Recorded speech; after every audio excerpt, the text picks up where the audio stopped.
अब क्या है कि ये जो नंबर लिखा है ना, ये नंबर क्या है बताओ, यही लिखा है ना स्क्वायर रूट के अंदर। तो ये हमें यहाँ से क्या कंक्लूज़न मिल रहा है, इस स्टेटमेंट से क्या कंक्लूज़न मिल रहा है, हमें इस स्टेटमेंट से ये कंक्लूज़न मिल रहा है कि जो स्क्वायर रूट के अंदर लिखा है एक्स स्क्वायर प्लस 2 वो या तो 2 होगा या तो 2 से बड़ा होगा। तो 2 होगा या तो 2 से बड़ा होगा तो ठीक है, कोई प्रॉब्लम नहीं है, स्क्वायर रूट तो डिफाइंड ही होगा, बिकॉज स्क्वायर रूट में नॉन नेगेटिव होना चाहिए, डिफाइंड हो जाएगा। ये क्या बोल रहा है कि तुम कोई भी एक्स डालो, एनी रियल नंबर डालो, ये जो क्वांटिटी है वो या तो 2 होगी या 2 से ग्रेटर। तो बहुत अच्छी बात है, तो हमारा डिफाइंड है। इसका क्या मतलब है कि डोमेन, अगर मैं बोलूँ कि domain of F of x क्या हो जाएगा, domain of F of x क्या हो जाएगा, वो ऑल रियल नंबर हो जाएगा।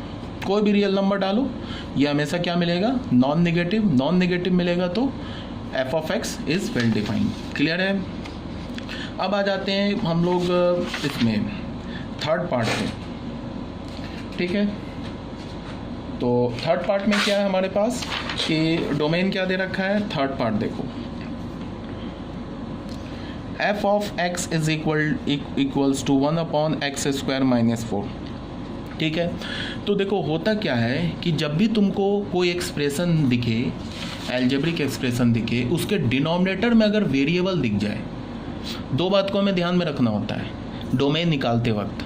एक तो कि अगर तुम्हें डिनोमिनेटर में वेरिएबल दिख जाए तो हमें करना क्या होगा, सबसे पहले उस वेरिएबल के उस वैल्यू को डोमेन से हटाना होगा जिस वैल्यू पर वो उसका क्या मैं बोल रहा हूँ सुनो। अगर हमें डिनोमिनेटर में कोई एक्सप्रेशन दिख जाए एक्स में, तो हमें करना क्या होगा कि सबसे पहले हमें उस एक्सप्रेशन, उस एक्स का वैल्यू खोजना होगा जिस पर वो डिनोमिनेटर वाला एक्सप्रेशन 0 हो जाए। ठीक है, वो एक्स का वैल्यू हमने खोज लिया।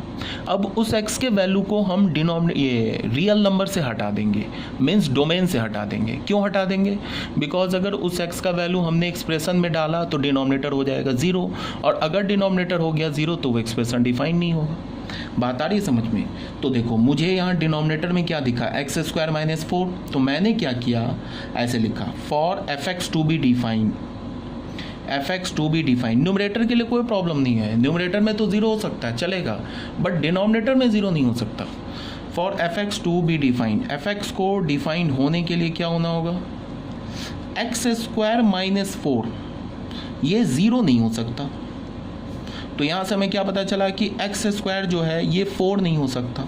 तो यहाँ से हमें क्या पता चला कि x जो है वो +-2 नहीं हो सकता, ये दो वैल्यूज़ नहीं हो सकता।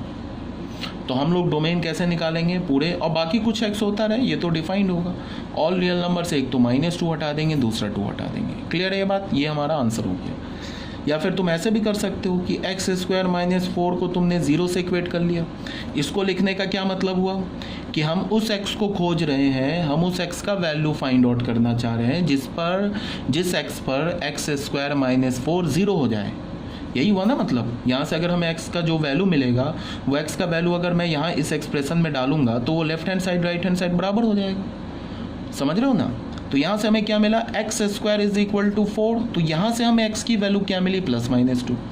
तो इसका मतलब क्या है कि अगर मैं x का वैल्यू +2 लेता हूँ, -2 लेता हूँ, तो ये वाला चीज़ जो है ना, ये जो चीज़ है ना, ये 0 हो जाएगा।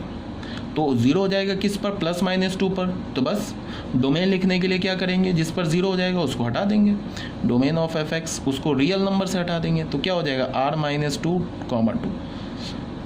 ठीक है, ये बात क्लियर होनी चाहिए।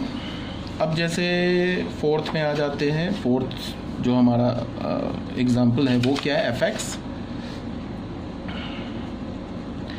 Cube root of x - 1। अब बच्चे फिर थोड़ा ध्यान दो, मैंने क्या बोला था, इवन रूट का मतलब क्या है, हो गया 4th root, square root, 6th root, 8th root. ये सब जो अगर ऐसा रूट मिलेगा ना, तो इसके अंदर जो होगा ना, वो हमेशा जो नंबर आएगा वो नॉन नेगेटिव आएगा इवन रूट के अंदर। जैसे कि अगर मैंने स्क्वायर रूट बोला, ऐसे मैंने fx ले लिया, मान लो मैंने √x - 10 ले लिया, तो ये जो होगा ना, ये नॉन नेगेटिव होना चाहिए। क्यों, क्योंकि ये सेकेंड रूट है। यहाँ पे कुछ नहीं लिखने का मतलब, ऐसे 2 लिखा हुआ है। ठीक है ना। अगर मैंने तुम्हें कोई fx ऐसा फंक्शन ले लिया जिसमें मैंने कोई एक्सप्रेशन दे दिया, मान लो कोई एक fx के अंदर एक gx एक्सप्रेशन दे दिया और यहाँ पे मैंने बोल दिया 4, इसका मतलब क्या लिखा हुआ है, gx पे पावर 1/4, तो ये 4 क्या इवन है ना, इसका मतलब फिर ये इवन रूट है, ये 4th रूट है, तो फिर ये क्या होगा कि ये जो gx होगा ना ये नॉन निगेटिव ही होगा, बट ऐसा ऑड में नहीं है। अगर मैंने यहाँ पे क्या लिखा है, ये x-1 का क्यूब रूट है, तो अब कोई प्रॉब्लम नहीं है। ऑड के केस में 1/3 के केस में, 1/5 के केस में, 1/7, 1/9 के केस में अंदर जो लिखा हुआ है ना, ये कोई भी रियल नंबर हो सकता है, any real number. But even के केस में क्या रखना है तुम्हें याद, कि सिर्फ वो नॉन निगेटिव ही हो सकता है, ठीक है। तो अब कोई प्रॉब्लम नहीं है, अब तो हमें कोई कैलकुलेशन करने की ज़रूरत ही नहीं है। अब x तो कुछ भी ले लो तुम, कोई भी रियल नंबर ले लो, कोई भी अगर तुम रियल नंबर लोगे उसमें -1 सब्ट्रैक्ट करोगे तो वो भी तो रियल नंबर आएगा, तो उस रियल नंबर का क्यूब रूट मिल जाएगा। अब तुम्हें उस रियल नंबर का क्यूब रूट खोज के दिखाना नहीं है, बट ये जो एक्सप्रेशन है वो तो डिफाइंड ही होगा ना। तुमने x का वैल्यू मान लो ले लिया 28, तो 28 -1 क्या मिल जाएगा, 27। 27 का क्यूब रूट क्या होता है बताओ, 27 का क्यूब रूट क्या होगा, 3 होगा।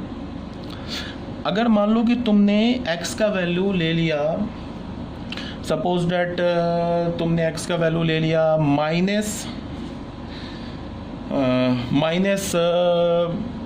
तुमने ले लिया मान लो -124, x का वैल्यू ले लिया, x का वैल्यू -124 ले लिया, तो f -124 पर क्या होगा, क्यूब रूट ऑफ -124 -1, तो ये क्या होगा, क्यूब रूट ऑफ -125।